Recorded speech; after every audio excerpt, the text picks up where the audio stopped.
y es que la época de la reina Isabel la Católica fue un momento clave para el arte en España. En el tiempo de la reina tuvo lugar un auge generalizado de las llamadas bellas artes, amparado, entre otros factores, por una paulatina aceptación de las corrientes humanistas, pero también por la idea de que en este momento empezamos a dar al arte un sentido que trasciende del sentido práctico, ¿no? Se le da un sentido simbólico. A través del arte conseguimos alcanzar una imagen, un mensaje de quien patrocina ese arte. Por la gran cantidad de arte asociado a aquella etapa y a la figura de la reina católica, resulta imposible abarcarlo en su totalidad en una charla de las características de esta. Bueno, es por eso que se han dedicado ya numerosos congresos, simposios y publicaciones que abordan esta cuestión. Y lo que aquí pretendemos entonces es ofrecer una perspectiva del sentido intrínseco a aquellas producciones artísticas y a la imagen que a través de ellas se ofrecía de la reina y por ende también de la monarquía. Contextualizando un poquito y para que nos hagamos idea del gran número de obras de arte vinculados a aquel momento, o de alguna manera a Isabel la Católica, en ocasiones por influencia directa, en otras por influencia indirecta, podemos mencionar algunos de las grandes empresas artísticas. En el plano de la arquitectura, todos conocemos el monasterio de San Juan de los Reyes, en Toledo; en Ávila, el monasterio de Santo Tomás de Aquino; también el monasterio de Santa Cruz la Real, en Segovia; el Hospital Real de Santiago de Compostela o la Capilla Real de Granada. Eso solo en la arquitectura, y estoy mencionando las más conocidas quizá, pero no todas. En el plano de la escultura destacamos, por supuesto, el conjunto escultórico de Gil de Siloé en el monasterio de Miraflores de Burgos, el lugar donde están enterrados los padres de Isabel la Católica, donde está enterrado su hermano. Allí promovió ella un magnífico conjunto escultórico. En pintura destacamos evidentemente la extensa colección de pintura de la Capilla Real de Granada, aquellas piezas que pertenecieron a Isabel la Católica, obras entre las que encontramos a los primitivos flamencos como Hans Memling, Dietrich Boots, Roger van der Weyden y algunas, rara avis, piezas renacentistas atribuidas o relacionadas con Botticelli y Perugino. Y por supuesto también dentro de la pintura el fantástico conjunto pictórico del monasterio de Santo Tomás de Ávila, obra de Pedro Berruguete. Y también, importantísimo en este momento, el plano de la orfebrería, donde podemos encontrar las joyas de la corona de la reina y también una serie de piezas que o bien ella encargó o bien adquirió por distintos medios, obras de los grandes plateros del momento, algunos de ellos asalariados de la propia reina, como Pedro Vigil, Jerónimo Alemán. Y también una pieza que seguramente todos conozcamos, pero que poca gente sabe que perteneció a Isabel la Católica, que sería el viril de la custodia de Enrique de Arfe de la Catedral de Toledo. Esa parte central, ese expositor eucarístico, era una custodia de mano que perteneció a Isabel la Católica y sería una obra del platero catalán Jaume Aymerich. A esta lista habría que añadirle pues, las colecciones de tapices, libros, muebles y otros enseres considerados dentro de las llamadas artes aplicadas o artes decorativas, y de los cuales nos han llegado algunas muestras, pero no todas. Con semejante lista de monumentos y obras de arte asociados a la influencia de la reina, parecería lógico pensar que su formación intelectual ya desde niña estuvo detrás de sus intereses. Sin embargo, no fue así exactamente. Hay que tener en cuenta que quizá por su condición y sexo, ella no habría recibido la misma formación que habría recibido su hermano, Enrique IV. Sin embargo, ella no era ajena a todo este movimiento, a este inicio del humanismo en Castilla. Desde luego, en la corte de Juan II y de Enrique IV se valoraba la música, el canto, la lengua latina. En definitiva, estos reyes fueron protectores de las artes. Sin embargo, bueno, pues ella no recibió esa formación que, por un lado, quizá estuviese más reservada a los hombres, ¿no? De hecho, podemos establecer una comparativa también entre el rey Fernando el Católico y la reina Isabel. Si bien es a ella quien se vincula el impulso de los principios humanísticos y artísticos, dada su especial inclinación a estos temas, en realidad fue Fernando quien habría recibido una formación de mayor peso humanístico a través de su preceptor Vidal de Noya. Esto también se debe a la relación que existía entre el este peninsular, es decir, la costa mediterránea, con el ámbito italiano. Ya desde tiempos de Alfonso V el Magnánimo, el tío de Fernando el Católico y conquistador de Nápoles, se establece una corriente de influencias entre el este peninsular y la península itálica. Por lo tanto, en Aragón se favorece en mayor medida el ámbito humanista que en Castilla, donde, por otro lado, el modelo o la referencia estaba puesta en Flandes, en Holanda, durante todo el siglo XV.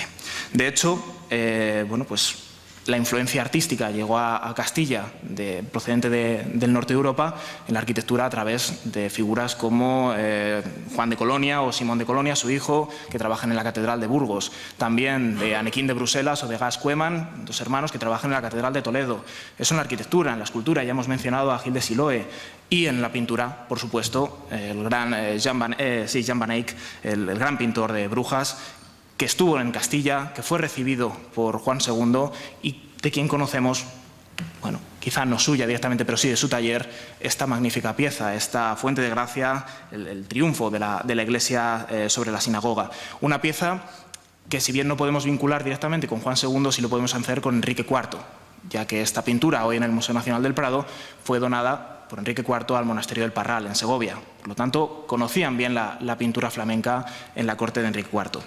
Del mismo modo, Juan II donó al monasterio, a la Cartuja de Miraflores en Burgos, una magnífica tabla, un tríptico de Roger van der Weyden, que hoy se encuentra en Alemania, en Berlín. En definitiva, de la asimilación de este estilo, del estilo flamenco, integrado con el estilo propio de Castilla, ese arte mudéjar, nace el estilo que luego más favorecerá a Isabel la Católica, conocido como hispano-flamenco. Ese modelo que ella favorecerá en numerosas empresas artísticas y que es autóctono, es propio de la península ibérica. Y ya en cuanto al sentido que podemos otorgar, ya hemos contextualizado un poquito, ya podemos otorgar ese sentido del que hablaba, esa imagen que genera el arte de la monarquía, podemos hablar de empezar por esta empresa artística fundamental, San Juan de los Reyes. Pero antes de ello tenemos que decir que podemos, digamos, ordenar la finalidad del arte. Y digo ordenar y no separar, porque muchas veces, ya lo comentaba el gran Joaquín Yarza, uno de los grandes estudiosos del arte vinculado a los Reyes Católicos, unas finalidades no están reñidas con otras, es decir, podemos hablar de propósitos sociales, propósitos religiosos, personales, políticos, y no tienen por qué estar separados los unos de los otros. Por eso, en el monasterio de San Juan de los Reyes, a juzgar por las crónicas del momento, ya nos lo decía Hernando del Pulgar, bueno, pues este monasterio surgió como una arquitectura votiva, es decir, un acto de agradecimiento ante la victoria en la batalla de Toro, que puso fin a la guerra de sucesión. En definitiva, el momento en el que Isabel la Católica se corona como reina de Castilla. En definitiva, sería, por lo tanto, una empresa artística a caballo entre lo político y lo religioso. Pero también tenemos que entender el lugar en el que se construye este monasterio, que es Toledo. La antigua capital de los reinos hispanos ya desde época de los visigodos, el lugar donde están enterrados los grandes reyes de la Edad Media, en la Catedral de Toledo, y no obstante aquí quiso ser enterrada Isabel la Católica antes de la conquista de Granada, ¿no? Por lo tanto, estamos atendiendo ya a un objetivo personal. Y el patrocinio de este lugar, además, estuvo muy relacionado con la reina Isabel, más que con Fernando. De hecho, el nombre del propio monasterio, San Juan de los Reyes, está en relación con su devoción hacia el San Juan Evangelista. También una cuestión personal, su padre se llamaba Juan, su hijo difunto, el malogrado príncipe Juan, y luego la futura reina de Castilla, Juana la Loca. Bueno, pues por lo tanto existe una relación personal también. Y además decía que se la relaciona directamente con la construcción de este lugar a través de una curiosidad, es que cuando ella estaba viendo el avance de las obras, estaba viendo cómo se iba terminando el lugar, le habría comentado al arquitecto, al maestro arquitecto de San Juan de los Reyes, a Juan Guas, algo así como: esta nonada me habéis hecho aquí. Es decir, le debió parecer poca cosa. Desde mi punto de vista, poca cosa no es, pero en este concepto, bueno, pues en este sentido, podemos entender también una intención, un propósito vinculado a la memoria, es decir, a la perdurabilidad de su figura y a su importancia y a la gloria para generaciones futuras a través del lugar de su descanso eterno. El interés de la reina también en este lugar se detecta a través del nombre que recibió durante algún tiempo. No era San Juan de los Reyes. En algunos lugares también se le menciona como San Juan de la Reina, directamente. Por lo tanto, estamos atendiendo a esa unión de los objetivos políticos, personales, religiosos. En otros casos, podemos atender también a una finalidad un poquito más personal, ¿no? Antes de entrar con Santo Tomás de Ávila, quiero mencionar que fue una constante durante el gobierno de los Reyes Católicos la reforma, digamos, la adaptación de algunos palacios, de algunas plazas militares o fortalezas acondicionándolas a las necesidades del gobierno. Y algunas de ellas ni siquiera llegaron a residir los reyes católicos, como sería la Aljafería, el Palacio de la Aljafería en Zaragoza. De hecho, esta reforma en la Aljafería está más vinculada con Fernando el Católico que con Isabel, pero bueno, estamos atendiendo a la legitimización del poder a través de los antiguos palacios o las antiguas plazas fuertes de épocas pasadas, ¿no? Sí estaría en relación con Isabel la obra de Santo Tomás, pero también de otros lugares como el Alcázar de Segovia, el Alcázar de Sevilla, el Castillo de Arévalo, la Alhambra de Granada. En definitiva, estamos atendiendo como decía, esos lugares claves en épocas pasadas y que los reyes católicos adoptan para sí. Otras residencias reales, otra de las residencias reales fue Santo Tomás, y es un lugar en el que fue enterrado el príncipe Juan. Esta elección de Ávila, de Santo Tomás, para que fuese enterrado el príncipe heredero, pudo no ser casual. Y en este sentido podemos detectar también una finalidad política en cuanto a que la ciudad de Ávila había sido favorecedora de la causa de Isabel la Católica durante la Guerra de Sucesión.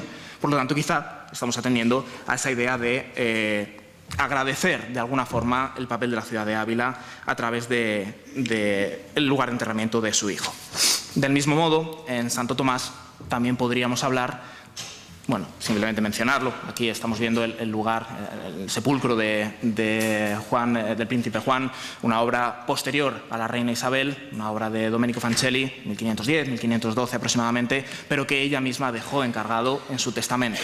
Y por otro lado, el piso alto del claustro de los Reyes de Santo Tomás. Decía, podemos vincular también en Santo Tomás un propósito religioso en cuanto a la defensa o el patrocinio de la Inquisición. No obstante, en Santo Tomás de Ávila se estableció una de las sedes de la Inquisición de Castilla. Fray Tomás de Torquemada fue uno de los impulsores de este monasterio. En principio, comenzado por don Hernán Núñez de Arnalte, el tesorero de los Reyes Católicos, luego continuado por María de Ávila, su esposa, y a este proyecto se sumó el inquisidor general Fray Tomás de Torquemada y luego ya los Reyes Católicos. Bueno, pues aquí en Santo Tomás encontramos ese conjunto del que hablábamos antes, conjunto pictórico de Pedro Berruguete. Un conjunto pictórico, ya bastante estudiado por la profesora de la Universidad de Granada, Sonia Caballeros Camilla, que es quien nos habla de la intencionalidad, ¿no? del sentido vinculado a la Inquisición de esta serie de pinturas de la historia de los dominicos. Lo que estamos viendo son tres pinturas de todo el conjunto, como sería ese auto de fe presidido por Santo Domingo. En Ávila tuvo lugar uno de los primeros autos de fe de la Inquisición española, en castellana, como sería el caso del Santo Niño de la Guardia, presidido por Fray Tomás de Torquemada. La asimilación creo que está clara, ¿no? La similitud con el caso del auto de fe presidido por Santo Domingo. En el centro, San Pedro Mártir de Verona, uno de los grandes santos dominicos y también miembro de la Inquisición en Italia.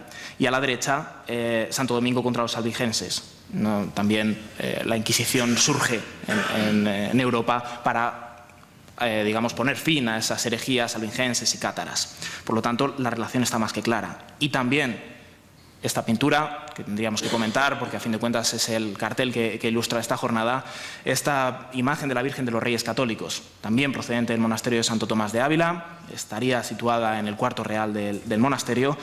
Y lo que nos encontramos, aunque es una pieza de dudosa autoría, lo que nos encontramos es a los reyes directamente vinculados con la orden de los dominicos. Estamos viendo a Isabel y a Fernando en el reclinatorio, en esa sacra conversación con la Virgen y el Niño, pero además acompañados debajo de Isabel por la princesa Isabel y debajo de Fernando por el príncipe Juan. Detrás de ellos, detrás de Fernando y del príncipe Juan, aparecería Fray Tomás de Torquemada. Y detrás de Isabel y de la princesa aparecería, acaso, de nuevo, San Pedro Mártir de Verona, acompañados también en la parte superior a la izquierda por Santo Tomás de Aquino y por Santo Domingo de Guzmán. En definitiva, nos estamos atendiendo a esa finalidad religiosa que articula el resto de finalidades, el resto de propósitos para los que se concibe el arte de este momento. Es un poco el criterio sobre el que se asientan el resto. La promoción que hizo Isabel la Católica del arte religioso, bien a través de un patrocinio directo, bien a través de donaciones, queda perfectamente plasmado en los textos de aquellos que la describieron en su momento. Me refiero, por ejemplo, al historiador y humanista italiano afincado en Castilla, Lucio Marineo Sículo. Marineo Sículo dice de Isabel que era rica pero dadivosa, no ávida de riquezas, sino obsequiosa, espléndida, liberal y magnánima.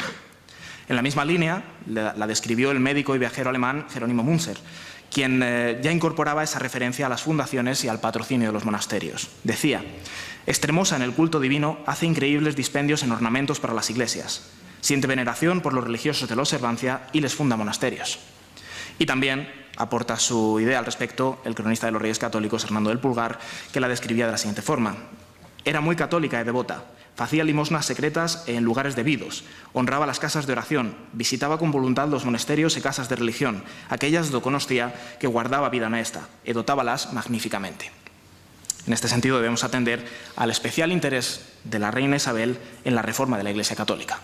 Este sería un tema a tratar en futuras jornadas, pero por eso yo no voy a ahondar en él, pero simplemente comentar la relación que existía entre Isabel la Católica, Fray Hernando de Talavera o el propio cardenal Cisneros como grandes impulsores de la reforma de la Iglesia en España.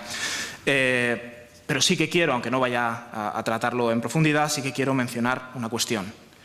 Un modelo de oración que estaba ampliamente difundido por Europa durante todo el siglo XV, como lo sería la devotio moderna. Este sistema de oración estaba basado en el uso de libros, lecturas, que describían de alguna forma los pasajes de la Pasión de Cristo, principalmente, como la Vita Christi de Ludolfo de Sajonia, una obra que, por cierto, Isabel quiso que le transcribiesen y fue Fray Ambrosio de Montesinos quien realizó un ejemplar de la Vita Christi para la reina Isabel. Pues en definitiva, estaba diciendo, se servían de libros, lecturas de la Pasión de Cristo, al mismo tiempo que se contemplaba una imagen. Estamos atendiendo a la lectura al mismo tiempo que lo observamos. Y eso lo que genera, lo que se busca, es generar un mayor sentimiento de piedad, adentrarse mejor en aquello que estamos leyendo y observando. Por lo tanto, fomentar el espíritu pietista, en definitiva, fomentar también ese espíritu devocional. En palabras de Johann Huizinga, las representaciones religiosas de este momento, de finales de la Edad Media, de finales del siglo XV, llevaban al conjunto de devotos a fijar las imágenes en sus mentes, considerándolas como ciertas, lo que se convirtió en un ejercicio de contemplación que fomentaba el recogimiento interior durante la oración e inducía a una conducta piadosa. En definitiva, a través de la devotio moderna, también estamos asistiendo a uno de los principios que se quieren instaurar en la reforma de Iglesia española, que es la idea redentora de Cristo, una idea redentora que se ha de inculcar a los judíos y a los judeoconversos, al tiempo que se ha de fijar bien en la mente de todo el pueblo esta idea, estas imágenes. Esta teoría de las imágenes nos lleva incluso a hablar del Papa Gregorio Magno, cuando en el siglo VII escribió una carta, una misiva al obispo de Marsella, indicándole, en defensa de las imágenes, indicándole que las imágenes eran la Biblia de los iletrados, es decir, aquellos que no sabían leer, si lo contemplaban, iban a fijar igualmente ese concepto en sus mentes, ¿no? Por lo tanto, esta exaltación de la religiosidad a través de las imágenes se aprecia en una decisión, una disposición tomada por los Reyes Católicos para la ciudad de Sevilla por iniciativa de Fray Hernando de Talavera, para que en cada casa hubiera imágenes de Cristo, de la Virgen o de los santos que sirvieran para favorecer la devoción y lo que a su vez implicó un incremento potencial de la producción artística. Pero la ferviente religiosidad de la reina queda especialmente plasmada, como decíamos antes, en el conjunto pictórico de la Capilla Real de Granada. Aquí encontramos algunas de las grandes obras, como decía antes, de los primitivos flamencos, como ese díptico del descendimiento de Hans Memling, autor también de la Virgen con el Cristo de Piedad. Imagínense, o ya las conocen muchos de ustedes seguro, son imágenes pequeñitas para un oratorio privado, para una capillita, o fáciles de transportar también en los múltiples viajes de la reina, y mientras está leyendo lo está contemplando también. Encontramos, empiezo por la de la derecha, ese descendimiento de Dietrich Butz, y dejaba para el final la de la izquierda porque son esas obras extrañas dentro de la colección de Isabel la Católica, como sería ese Cristo varón de Dolores de Pietro Perugino, atribuido a Pietro Perugino, y que no cuadra bien con el resto no encaja bien con el resto de pinturas por ser una pintura de influencia renacentista. En este caso, de lo que podemos hablar es más del concepto de piedad, de la temática, por encima del estilo. Pero a fin de cuentas encaja bien con lo que estábamos diciendo de la devotio moderna. No quiero alargarme mucho para dejar también espacio a mi compañero, pero dejamos muchas cosas en el tintero precisamente por eso. Espero que, como decíamos antes también, en el texto que ha de acompañar a esta jornada podamos desarrollar algunos conceptos como el propio testamento de Isabel la Católica, donde ella alude a la defensa de esa promoción artística en diversos casos. Y luego, por supuesto, también aludir a sus relaciones personales con algunos miembros de la nobleza y el clero, como el cardenal Cisneros o don Fadrique Álvarez de Toledo, el segundo duque de Alba. Sin duda, estos personajes afectaron en la perspectiva artística de Isabel la Católica. Quiero concluir indicando que el arte vinculado a la reina Isabel la Católica es una extensión más de la pluralidad que define su época de gobierno. De hecho, el arte amparado, impulsado o influenciado por la reina se podría incluir en su programa político y, por lo tanto, que el ideario artístico de Isabel la Católica, si bien puede incluir propósitos sociales, personales y religiosos, en su conjunto estaba amparado por un propósito superior, el de otorgar una imagen de mayor esplendor a su gobierno. Nada más. Muchísimas gracias.